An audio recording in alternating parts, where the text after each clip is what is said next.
Are you a Poke fan in search of a healthier, more active lifestyle, but tired of all the run-of-the-mill diets and gimmicky weight loss programs? So are we. So we combine the world of Pokemon with the world of fitness. Pokemon Go, a cutting-edge application that gets you up and moving, while giving you the ability to capture your very own Pokemons in augmented reality. Don't just get up and go, get up and Pokemon Go. MatPat is not a licensed doctor or medical professional. Please consult your physician for actual medical advice concerning diet and weight loss. Side effects of Pokemon Go include getting hit by cars, falling into ditches, trouble with local authorities, bodily harm, and lack of situational awareness in general. Pokemon Go may or may not actually kill you. Pokemon Go is deadly. I repeat, Pokemon Go is deadly. Please help me get out of here. My family's been kidnapped and I'm being held here against my will.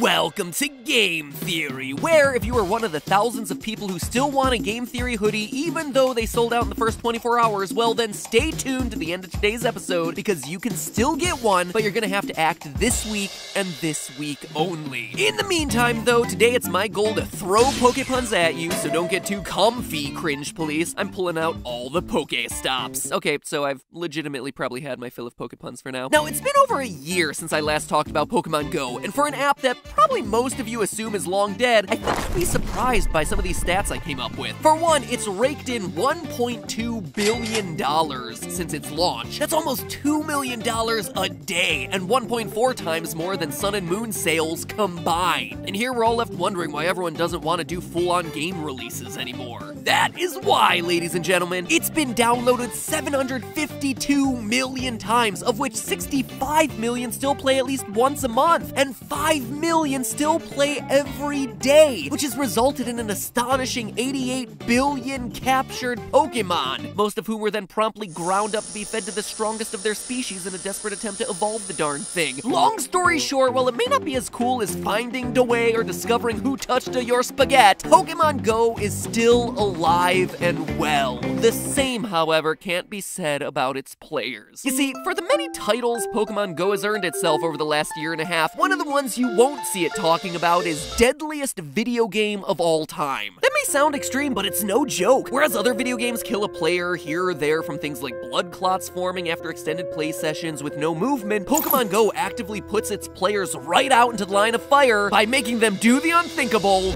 go outside. It's a game that gets you walking around in public staring at your phone, which, as you can imagine, puts players into some dangerous scenarios. Muggings at night, trespassing during the day, falling into ditches, driving distracted, and of course, walking into traffic without looking. In fact, there have been so many of these types of stories that there are whole websites dedicated to tracking the number of accidents the game has caused. But to be fair, every dark Altaria has a silver lining, my friends. Pokemon Go is a game that gets its users to walk around outside, and that extra exercise comes with a bunch of health benefits, which means regular players experience longer and healthier lives. So the question that I want to solve today: has Pokemon Go, the unofficial deadliest game in all of history, actually killed more people or saved more people? Now, as I mentioned a second ago, there are actual websites whose sole function is to monitor deaths and injuries related to Pokemon Go, all with sources provided no less, which, man, if only all the research I did for this show was that easy. Also, let me just say it right off the Noibat, I'm using the US data here because it'll be simpler for calculations that we have coming up. So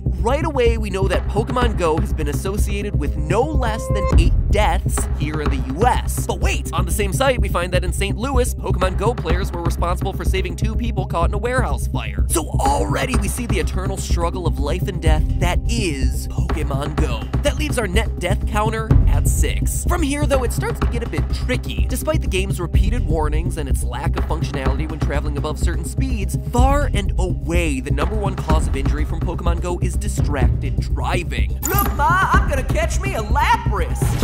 Now, obviously, not all accident reports are going to cite the game as the cause of the accident, or even know that the app was the thing that caused the distractions in the first place. So we're going to have to do some smaller scale research to figure out the game's impact on traffic accidents, and then scale that data up to get an estimate of the bigger picture here. Luckily, we're not starting the process blind. A study done by researchers at Purdue University titled "Death by Pokemon Go: The Economic and Human Cost of Using Apps While Driving" looked at the increase in traffic accidents in the 148 days days after the app first launched for one county in Indiana. And despite the paper calling them Pokemons the entire time, and I do mean the entire time, the research they did here actually looks pretty darn good. They compared accidents around Pokestops to accidents around gyms, under the observation that people can drive by and swipe a Pokestop to refill what they call the player's ammunition. They're just Pokeballs, guys. It's not like they're being loaded into machine guns or anything, though gotta say that would be pretty awesome. Whereas gyms you can't really engage with while driving. You gotta stand on the street and, you know, pretend like there's actual gameplay involved. They also do things like check to see how traffic accidents significantly decrease the further away from the Pokestop you get during this period. Now, obviously, there are a ton of variables to account for here. One of the biggest is the fact that Pokestops are in busy locations to begin with, which means that they're just gonna be prone to heightened levels of accidents from the get-go. And it doesn't really help that this paper is written by people who so clearly want to prove that the app is deadly. I mean, look at the title of this quote-unquote academic paper. It's like they're titling an episode of Game Theory or something. But it's the cleanest data that I could find online, so I'm going to use this as our worst-case scenario for deaths from Pokemon Go. Their study found that in a county that usually gets about 6,000 traffic accidents per year, there were an additional 134 accidents resulting from Pokemon Go. Scaling that up to the entire US, which has about 6,300,000 accidents per year, we get an additional 140,000 accidents in 2016 caused by the game, a number that we then have to slice in two since it launched midway through the year. So that's 70,000 extra crashes due to Pokemon Go in the US in 2016. Now for 2017, we have to remember that this study only tracked the first 5 months of the game. By the end of 2016, people had stopped playing it by the millions, going from 28 million daily users in July to just 5 million daily users in December, where it's remained pretty consistent to this day. So it's safe to assume that accidents caused by Go went down by a similar percentage. Thus, let's say that of those 140,000 additional accidents in a year, only about 20% of them existed in 2017, or another 28,000. In total, that's around 100,000 additional accidents caused by Pokemon Go during the year and a half that it's been out. Fatality by car accident has a rate of 0.176%. That means 100,000 accidents times a fatality rate of 0.00176 equals a rough estimate of 176 driving deaths related to distracted Pokemon Goers. Add in the 6 from earlier and we have 182 US deaths in total. All of this from a mobile app where you catch cute creatures and give them candy. Candy made from the flesh of their peers, but still, the numbers don't lie. You don't need to be a gumshoes to figure out that that number is too damn high. So, can Pokemon Go make up for the 182 fatalities that it's helped cause? It actually might. According to the US Department of Health and the National Institute of Diabetes and Kidney Disease, inactivity kills 5.3 million people worldwide every year from diabetes, heart disease, depression, and certain cancers. But unlike mostly every other video game other than Just Dance and,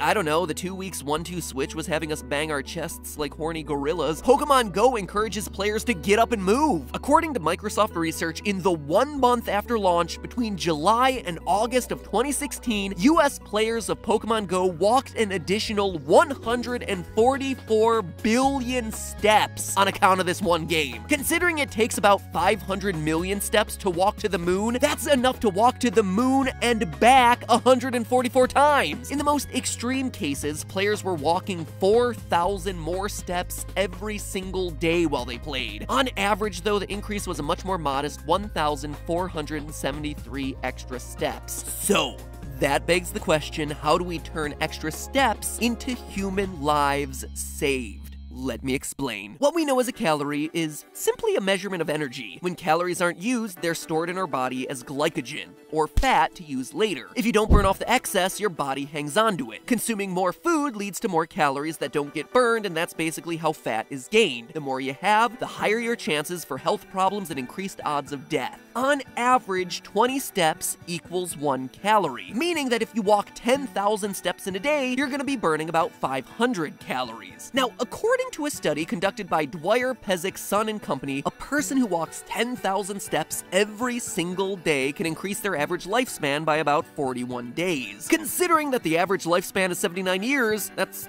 just a lot of walking for an extra month of life. But whatever, it gives us the conversion of steps to human life that we need. All we need to do is calculate the total number of steps walked by Pokemon Go players for the past year and a half, which in turn will enable us to calculate the number of years that it's added to players' lives, and thus the overall total number of lives saved. That first month had about 144 billion steps, right? But as I stated earlier, Pokemon Go lost about 80% of its daily active users since then, dropping from 28 million to 5 million, meaning that the number of steps has decreased drastically as well. So based on this graph, we can estimate that there were about 10 million active daily users in August and September of 2016, and ever since the number has hovered around 5 million users, give or take. Knowing that on average a daily user of Pokemon Go walks an additional 1,473 steps per day, we can calculate that in August and September, 61 days, the 10 million users walked 898,530,000,000 extra steps. And in the 15 months after that, with only 5 million daily active users, that's 457 days times 5 million users times 1,473 steps, or 3,365,805,000,000 steps. In total, we're talking about 4,408,335,000,000 additional steps taken since the launch of the game. And yes, that number is admittedly high, but we're trying to give both sides the benefit of the doubt here. And as you're about to see, it doesn't really matter. We've almost reached our final answer. 79 years of 10,000 steps a day gets you 41 extra days of life, right? Well, that would mean that 79 years times 365 days times 10,000 steps, 288,350,000 steps equals 41 days of life, or about 7 million steps for one extra day spent on this planet. Now, we just found that Pokemon Go players walked 4 trillion extra steps, so dividing by that 7 million steps it takes to earn ourselves an extra day of existence, we get 629,762 extra days of human life just from playing Pokemon Go. But that leads us to the question that we've been asking since the beginning. How many actual human lives does that translate to? Ladies and gentlemen, here's our grand total. 629,762 days divided by 365 gives us 1,725 years of life. Divide that number by the 79-year average lifespan that a human gets, and we derive, drumroll please,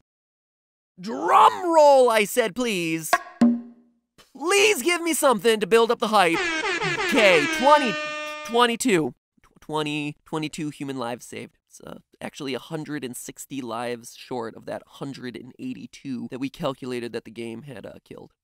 So yeah, like those Purdue researchers concluded, the peril of Pokemon Go is definitely real. Now, in all seriousness, obviously this was all for fun. Pokemon Go has clearly done a lot of good for its users. Not only on the health side, but it's also encouraged community. The week that Pokemon Go first came out was like the most positive, uplifting week of communal gaming I've been a part of in years. And if I'm honestly pointing the finger of blame at anything here, it's actually just using cell phones while driving in general, with 25% of all driving-related accidents being tied to using phones while on the road. Fun fact, by the way, fatal car crashes were actually on the decline, reaching their lowest point in 5 decades in 2011. But by 2015, 16, and 17, the number has been back up on the rise, with many researchers attributing it to the glut of new apps on phones. But heck, who knows? Driverless cars are coming, which means a whole new way to grab another 100 freaking Rattatas from the driver's seat. But hey, that's just a theory. A game theory. Thanks for ordering hoodies, actually. Seriously, a quick note here. Many of you reached out to me personally and the merch company, disappointed that you guys weren't able to grab a Game Theory hoodie before they all sold out. And I totally understand. Those things were gone in less than 24 hours. None of us could believe it. We were so thrilled to see you guys so excited about them. So we went back and figured out a solution. If you still want a hoodie, and honestly, I don't blame you. Not only does it look cool, but I wear this thing non-stop. It is so soft. We're actually making them available for order again. The link is in the top line of the description or via the end card link here in a second. The only thing I gotta warn you about, though, is that it's gonna take a little bit of time. It's gonna take around 3 months to get here. And I know, it's a long time. I hate how long it has to be, but that's because we're working with high-quality manufacturers. These things aren't just like a bunch of t-shirts that you can just print off overnight. Everything is highly customized, it's all embroidered, it's built to last. That's also why everything we do has a limited run. It takes a long time for us to make make these. So if you want a guaranteed hoodie, we're making just as many as you guys pre-order, and this absolutely will be your last chance to get them. So if you were disappointed to miss out in those first 24 hours, well then pre-order yours now. After this week, we are closing off the list for good. Also, while we're talking about merch, it is worth mentioning that we do have a few t-shirts and socks left, and I do mean a very limited amount, as well as those mysterious gold coins I keep hyping up. So if you want to crack at getting one of those tokens, now might actually be one of the best odds you have of finding one of those left in your package. Plus, the shirts are just hella cool. They're soft, they're thin, they have a really cool design that I think makes you look thin and stylish. So this is pretty much your last warning. If you don't pre-order a hoodie or buy a t-shirt or socks in the next week, they're all pretty much gone for good, including those mysterious gold coins, which again, are going to be valuable sometime later this year. You want to find one of those things, and this is your last chance to get one. So, place your orders now, link is on screen, link is in the top of the description. Not only will you look good, you'll feel good, it's a new year, get yourself some new gear. So now, if you'll excuse